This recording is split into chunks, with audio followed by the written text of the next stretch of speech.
क्या बोला गया? A B C D E अभाज्य संख्याएं हैं। A B C D E क्या है? अभाज्य संख्या। और इन पांचों संख्याओं का योग क्या है? विषम संख्या। पांचों संख्या को जोड़ेंगे अगर हमारे पास क्या होना चाहिए? विषम संख्या। तो a plus B plus C plus D क्या होगा? a plus B plus C plus D क्या होगा? यानी ई को छोड़ दिया, बाकी आपको बताना। देखिए, अब बोलिए, देखिए A B C D E पांच को संख्या है। अब पांचों को जोड़ करके बोल रहा है क्या चीज होना चाहिए? विषम। मान लेते हैं हमारा सब का सब अभाज्य संख्या जो है, दो इसमें कोई नहीं है, तो दो को छोड़ करके, तो दो को छोड़ करके कोई भी अगर आप अभाज्य संख्या लीजिएगा तो आपका कैसा संख्या आएगा? सम संख्या या विषम संख्या?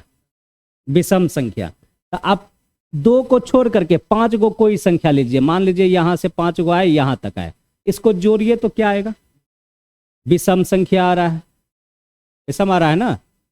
देख लीजिए, 13 11 ये हो गया आपका इवन, ये भी हो गया इवन, और ये हो गया आपका ऑड। तो even plus even even, even plus odd कितना होगा? तो ऑड।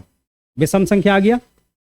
लेकिन अब बोलिए हमारे पास, अगर हम इसको दो ले लेते, कोई भी एक संख्या को अगर हम दो ले लेते, तब तो सम संख्या आता, तब तो सब सम संख्या आता।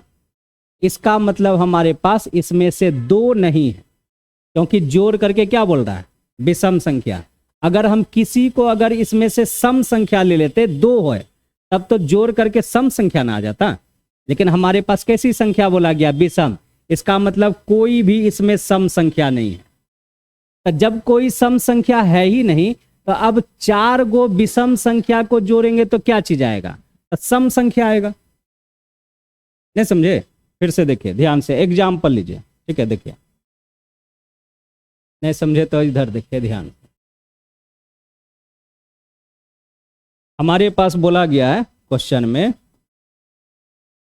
कि पांच संख्या है A B C D E, और पांचों कैसी संख्या है? तो अभाज्य संख्या है। ठीक है, पांचों कैसी संख्या है? अभाज्य संख्या।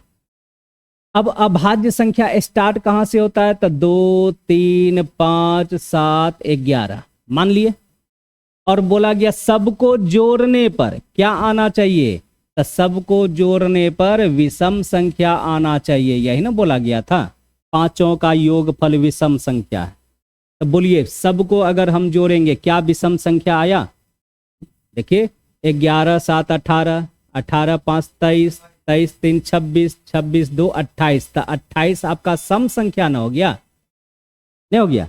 इसका मतलब हमारे पास ये संख्या इसमें से हटाना पड़ेगा। अगर हम दो को हटा दे तब हमारा विषम आ जाएगा। अब बोलिएगा कैसे? तो देखिए, दो को छोड़ करके बोलिए अभाज्य संख्या 3 5 7 11 और 13, ये होगा। तो बोलिए 13 11 24, 24 और 7 31, 31 5 36 और 36 3 39। तो देखिए क्या हमारा विषम संख्या आया? इसका मतलब ये पांचों जो अभाज्य संख्या है, इसमें दो को नहीं लेना, सब का सब विषम संख्या, सम संख्या कोई नहीं है। यही ना पता चला? अब बोलिए, हमको बोला चार गो विषम संख्या को जोड़ना, चार गो अभाज्य संख्या को जोड़ना है, ए बी सी डी को। ई को छोड़ दीजिए, छोड़ दीजिए, बाकी को जोड़िए तो कितना हुआ? तो 11 7 18, 18 5 23, 23 3 26, तो 26 कैसी संख्या आ गया? सम संख्या आ गया। तो खोजिए सम संख्या कहां पर है? तो ये हो गया आंसर। नहीं हो गया? अब समझे इसको? ये दो का खेला है, यहां पे दो का खेला है। बहुत कोई दो को लेकर के अब चेक करता है, लेकिन वहां लिखा हुआ है विषम संख्या होना चाहिए जोड़कर। जब दो आ जाएगा ना तो हमेशा सम संख्या आ जाएगा। यानी अगर 5 को लिए, दूसरा लेंगे तो दूसरा आ सकता है। ठीक है, तो ये ध्यान में रखना है। इसी के ऊपर देखिए और क्वेश्चन है।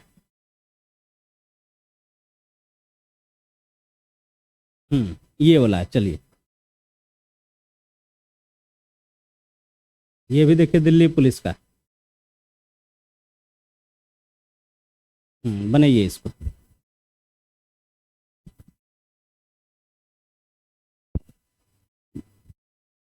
पी क्यू आर एस 4 अभाज्य संख्या है। पी क्यू आर एस 4 अभाज्य संख्या है। ठीक, देखिए हमेशा एग्जाम्पल लेकर के बनाया कीजिए, वो जल्दी आपको आंसर आएगा और सही आएगा। अगर थ्योरी पर कौन बनाते, थ्योरी याद है फटाफट और इवेंट करके बना लेते हैं। जिनका प्रैक्टिस बहुत अच्छा है, जिनका प्रैक्टिस अच्छा नहीं है, उनको एग्जाम्पल लेकर के बनाना चाहिए नंबर सिस्टम का क्वेश्चन, तब जाके सही बनता है, नहीं तो दिक्कत होगा एग्जाम में। ठीक है, तो पी क्यू आर एस 4 अभाज्य संख्या है। तो अब अभाज्य संख्या अगर बोला गया तो अगर हम उसमें सम संख्या को लेंगे तो 2 आएगा। अगर 2 को छोड़ दे तो सब का सब कैसी संख्या आएगा, सब का सब विषम संख्या आएगा। नहीं आएगा, देखिए अगर हम अभाज्य संख्या का बात करेंगे 2 3 5 7, अगर 2 को लेते हैं तो 2 ही ना एक आपका सम संख्या है, बाकी तो सब विषम संख्या है। अगर 2 को छोड़ देंगे तो 3 5 7 11, तब तो विषम संख्या आएगा सबका सब। अब इसी के ऊपर क्वेश्चन है कि ये पैटर्न यूज होगा या ये पैटर्न यूज होगा। अब देखिए आगे क्या बोल रहा है, जिनका योग 45 है, जोड़ करके 45, तो 45 क्या है, विषम संख्या। तो सोचिए अगर हम इसको जोड़ेंगे तो क्या विषम संख्या आया, 7 5 12 3 15 2 17, विषम आ रहा है। इसको जोड़िएगा विषम नहीं आएगा, इसको जोड़िएगा विषम नहीं आएगा। आप जोड़ कर देख लीजिए, 11 7 18, 18 5 23, 23 3 26, सम संख्या आ गया। इसका मतलब ये चारों जो विषम, चारों जो अभाज्य संख्या है वो उसमें एक ठो 2 है, बिना 2 का नहीं होगा। 2 रहेगा तभी जाके विषम संख्या वो बनेगा, नहीं तो नहीं बनेगा। समझे इस बात को? इसका मतलब इसी तरीका का एक ठो तो 2 है, ये समझ गए। अब आगे बोल रहा है पी क्यू आर एस इस तरीका से, तो इसमें बोलिए सबसे छोटा कौन हुआ, पी। तो क्या हम पी का मान 2 बोल सकते हैं? तो पी का मान हम लिख दिए 2, तो इसका मान हम लिख दिए 2। अब बाकी संख्या कोई होगा, बाकी कोई होगा उससे हमको कोई मतलब है नहीं, क्योंकि हमको तो इसका मान निकालना है। तो बोलिए 2 पर पावर 4 प्लस में 2 गुना में 2 कितना हो गया, हो गया आंसर। तो देखिए 2 का खेला हुआ कि नहीं। और अभाज्य संख्या के ऊपर अगर कभी भी क्वेश्चन पूछा तो समझ जाइए 2 का खेला उसमें जरूर होगा, अगर ऐसा क्वेश्चन पूछा गया। और बहुत कोई इस सब क्वेश्चन को छोड़ता है, जबकि कोई भारी नहीं है। आपको बोले एग्जाम्पल लेकर के यूज कीजिए, देखिए फटाफट बनेगा, कोई टेंशन नहीं लगेगा। समझे इसको? बोले किसी को दिक्कत है इसमें? हाँ 45 के बराबर होगा, मतलब एक ठो 2 तो होगा ही। अब इस 3 संख्या के ऊपर डिपेंड करेगा ना, 45 पुराना है तो 3 को कोई भी विषम अभाज्य संख्या लीजिए आप, जिसको 45 पूरा कर सकते हैं। लेकिन 2 तो कंफर्म है ना, 2 तो कंफर्म है। 2 कंफर्म है, क्यू आर एस कौन सी संख्या हमको नहीं पता है, और आंसर आपको पी के ऊपर है, तो इसलिए हम वहीं पर छोड़कर आगे चेक कर दिए आंसर। समझे इसको? अभाज्य नहीं, विषम संख्या, विषम संख्या। हम क्या बोले, देखिए अगर ये 4 गो संख्या है पी क्यू आर एस जो अभाज्य संख्या, तो 4 गो अभाज्य संख्या आप कौन सा ले सकते हैं। अगर आप 2 को यूज कीजिएगा तो 2 आपका सम संख्या हुआ, बाकी 3 गो विषम संख्या होगा।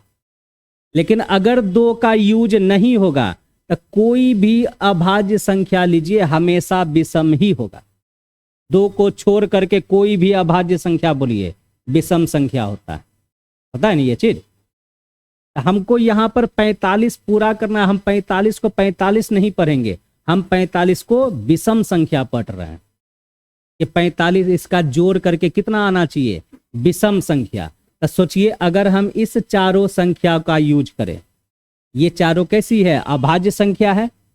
अब इस चारों को अगर आप जोड़िएगा तो कितना आ रहा है, तो 11 7 18 5 23 3 26, तो 26 सम संख्या ना हुआ। क्या कभी विषम आएगा? नहीं आएगा। इसका मतलब ऐसा अभाज्य संख्या नहीं ले सकते हैं। ऐसा अभाज्य संख्या का मतलब क्या हुआ कि चारों का चारों विषम संख्या नहीं ले सकते, एक ठो सम संख्या लेना ही पड़ेगा। और कौन सी सम संख्या आएगी जो अभाज्य है और एक ही है वैसा, दो, दूसरा कोई नहीं है, दो के ऊपर ही खेला है। बोले समझे इसको? और देखिए और क्वेश्चन इसी के ऊपर देते हैं। ये वाला नहीं, रुकिए।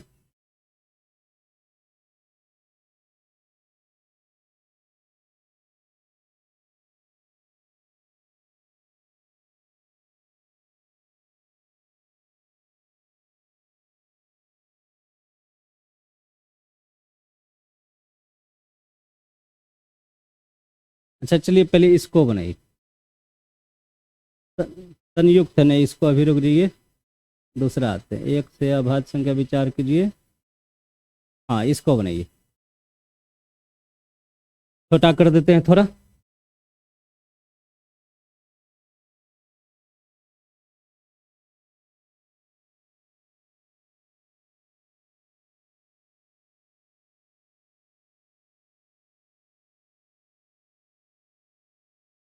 लैंग्वेज बेस पर है, बनाइए। क्या बोल रहा है? 1 से 100 के बीच की सभी अभाज्य संख्याओं पर विचार कीजिए, यानी 1 से लेकर के 100 तक में जितनी भी अभाज्य संख्या है उसके बारे में आपको सोचना है। तो बोलिए, इसके बारे में कल हम कुछ बताए थे कि 1 से लेकर अगर हम बात करेंगे 50 तक में, तो 1 से 50 तक में कितनी अभाज्य संख्या होती है? कल बताए थे? नहीं बताए थे, तो 15 होता है। और 50 से अगर हम 100 तक में बात करेंगे तो कितना अभाज्य संख्या होता है? 10 गो। इसका मतलब 1 से लेकर 100 तक में अगर हम बात करेंगे कितनी अभाज्य संख्या होती है? 25 गो।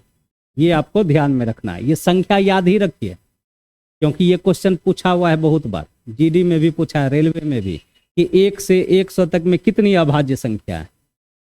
आपको 25 याद रखना है। ये नहीं कि वहां पे आप गिनती करेंगे 2 3 5 7 11 13 लिखेंगे, उसके बाद गिनती करेंगे, हो सकता है एगो छूट जाए,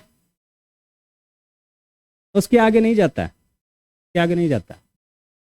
ठीक है, तो ये आपको गिनती करके याद रखना है कि 1 से 50 तक में 15 गो, और 50 से 100 तक में 10 गो, तो 1 से 100 तक में 25 गो। ठीक, अब बोल रहा है कि क्या चीज, निम्नलिखित में से कौन सा कथन सही है? कौन सा सही है ये आपको पूछा गया।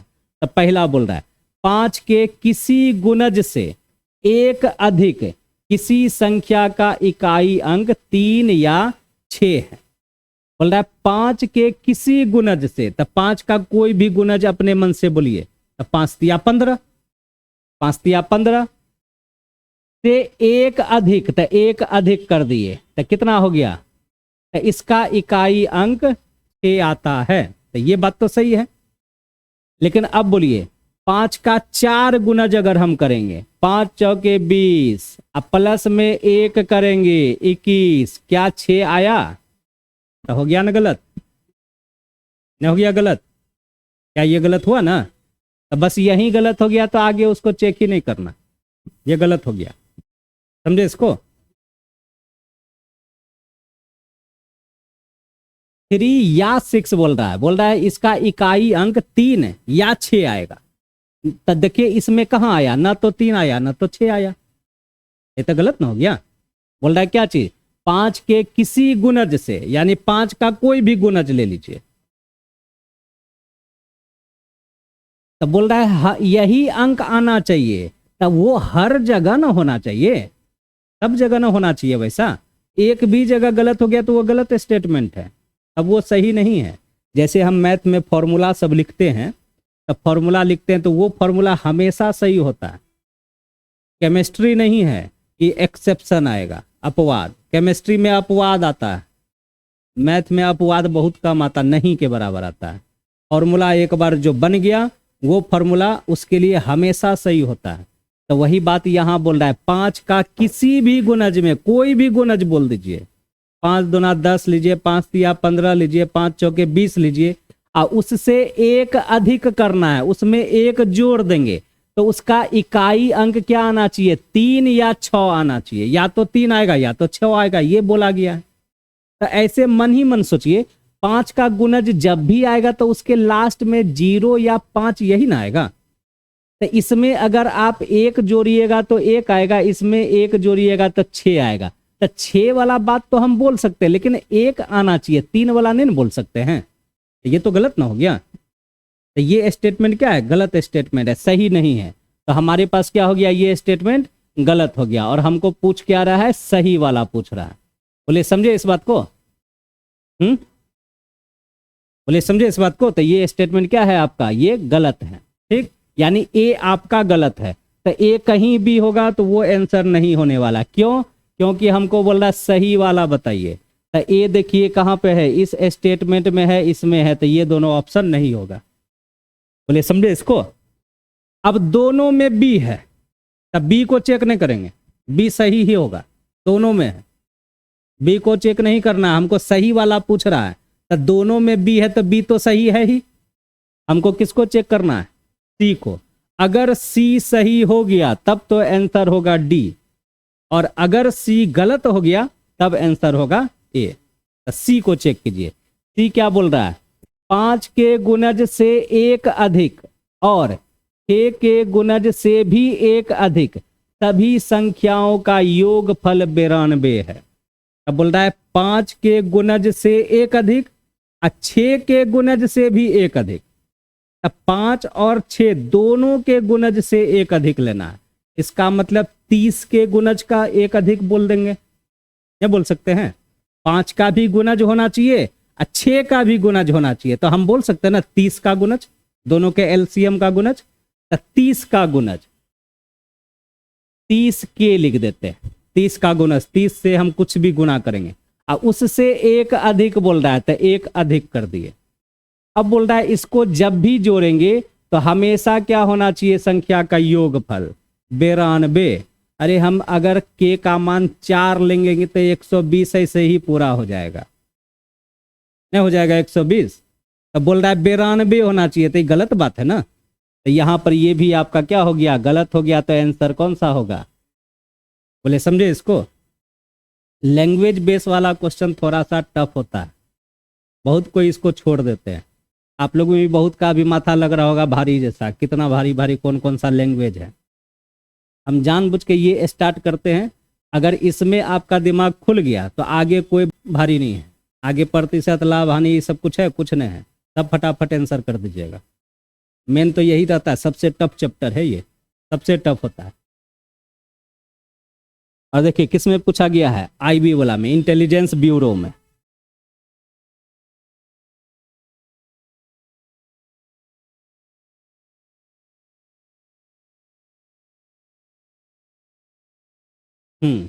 ये बोला, ये क्वेश्चन बहुत बार पहले पूछा जाता था। पहले जो है ये ऐसा क्वेश्चन बहुत बार पूछा जाता था। ये इसको ट्राई कीजिए।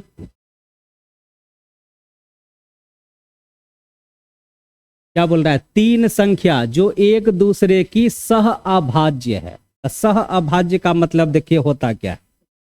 सह का मतलब क्या होता है? साथ में। सह का मतलब क्या होता है? साथ में। बोलते हैं ना सहपाठी, यानी साथ में पढ़ने वाला। ठीक। अभाज्य का मतलब क्या हुआ? जो नहीं कटने वाला। ठीक है, मतलब वैसी 2 संख्या जो किसी एक संख्या से नहीं कटेगा। 2 कोई भी संख्या ले लीजिए, जैसे हम ले लिए कितना एग्जाम्पल, तब 15 और 20 ले लिए। ठीक, ये 2 संख्या लिए। अब क्या बोलिए, ये दोनों संख्या, ऐसा कोई संख्या है जिससे दोनों कट जाए? हाँ है, 5। तो ये दोनों सह अभाज्य नहीं कहलाएगा। लेकिन अब बोलिए हम ले लिए 10 और ले लिए 13, क्या ऐसी कोई संख्या है जिससे दोनों कट जाए? एक को छोड़ करके, एक को नहीं लेना। क्या किसी से कटेगा? नहीं कटेगा। तो ये 10 और 13 क्या कहलाएगा? सह अभाज्य कहलाएगा। समझे इस बात को? यानी वैसे इसको दूसरा डेफिनेशन भी बोलते हैं कि वैसी 2 संख्या जिसका HCF 1 हो, ऐसे भी बोलते हैं। HCF 1 होना चाहिए, दोनों का HCF निकालिएगा ना तो 1 होगा। और HCF को ध्यान में रखिएगा, HCF को दूसरा बात में GCD भी बोला जाता है। एक बार ये इसमें पूछा था, SSC का ही शायद कोई एग्जाम था, उसमें GCD लिख दिया था। अब GCD वहां सोच रहा है सब, भैया ये GCD क्या हो गया?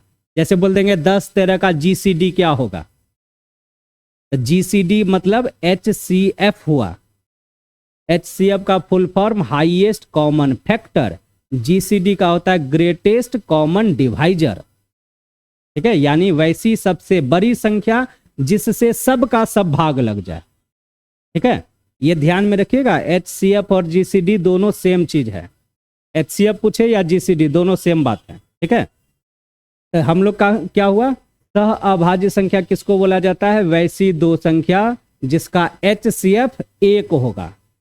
ठीक है, अब वहां पे आगे देखिए एक और बात बता ही देते हैं। एक होता है जुड़वां अभाज्य, एक होता है जुड़वां अभाज्य। ठीक है, तो जुड़वां अभाज्य किसको कहा जाता है, ट्विन प्राइम नंबर बोलते हैं इंग्लिश में। तो लगातार दो ये जो आएगा अभाज्य संख्या, विषम अभाज्य संख्या, उसी को कहा जाता है। तो लगातार यहां पर क्या होगा, लगातार ऐसा नहीं कि 5 6, ऐसा नहीं, वो विषम संख्या है तो एक के बाद ही ना आएगा दूसरा। एक आया 5 तो दूसरा आएगा 7, तो ये दोनों लगातार विषम संख्या है और अभाज्य संख्या है, तो इसी को कहा जाता है जुड़वां अभाज्य, या इसी को दूसरा भाषा में बोलते हैं वैसी दो अभाज्य संख्या जिसका अंतर 2 हो, जिसको घटाने पर 2 आना चाहिए।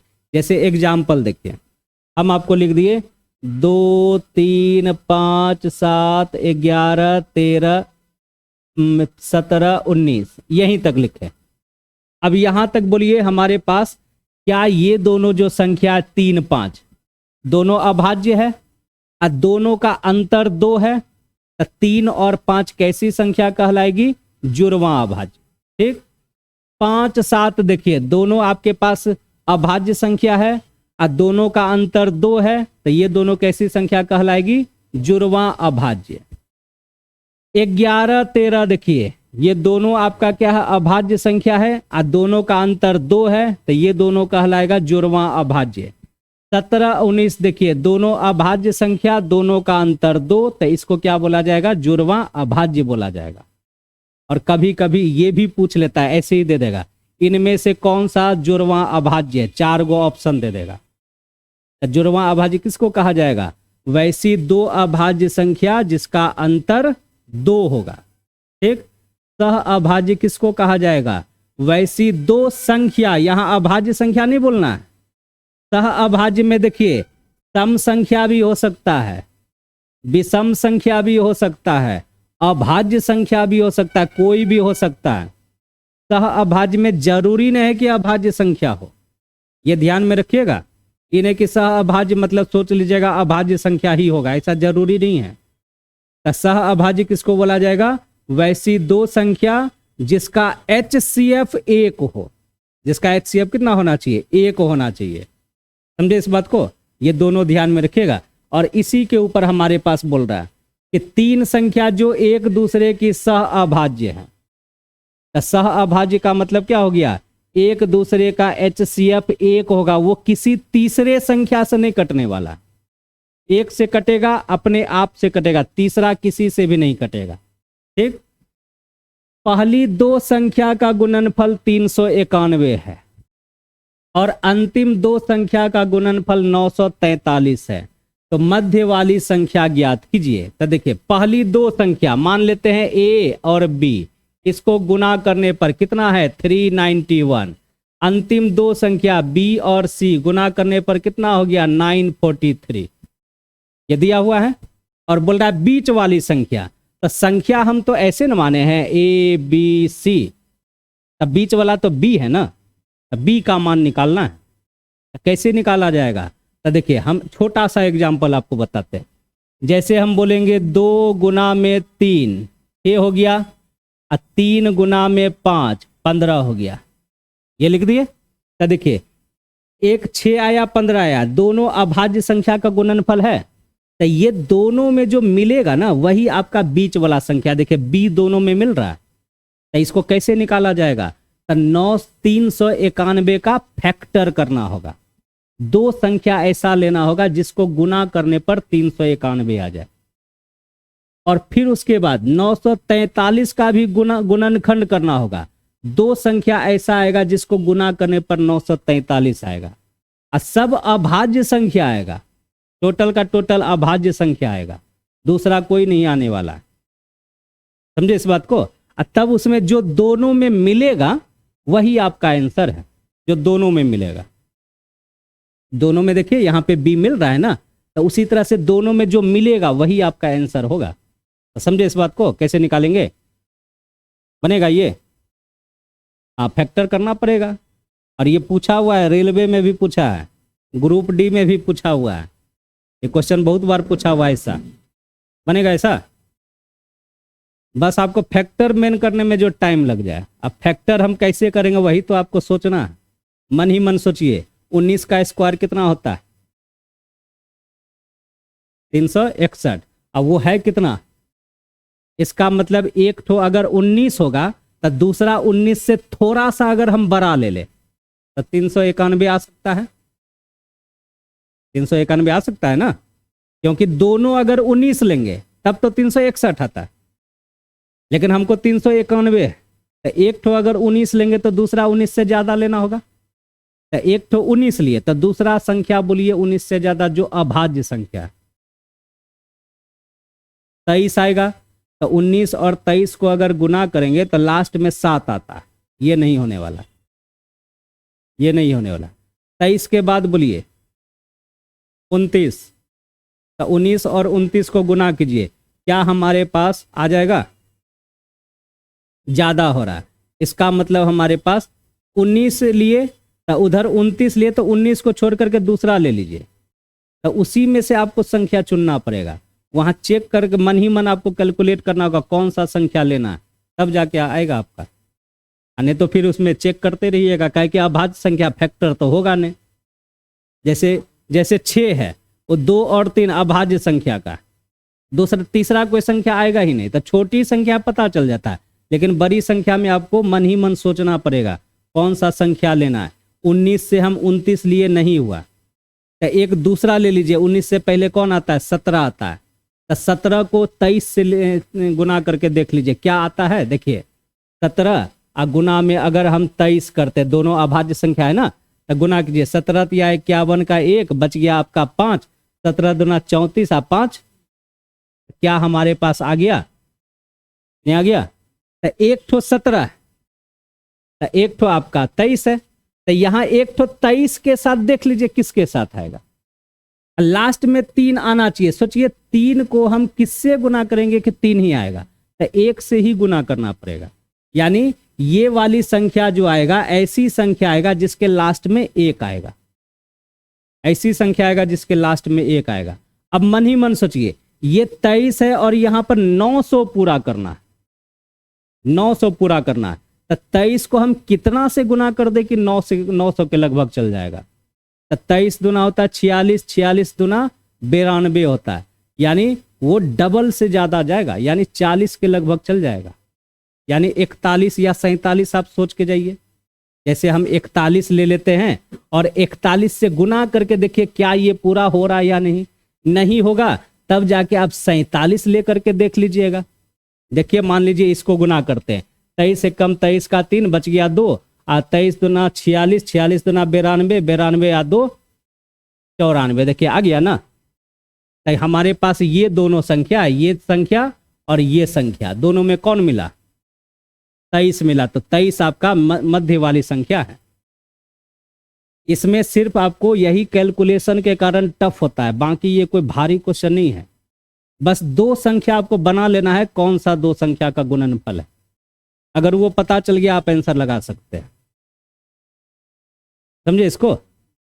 दूसरा उपाय बता देते हैं। मान लीजिए आपको इतना नहीं पता चला, ठीक है, तब देखिए दूसरा उपाय हम बता देते हैं आपको।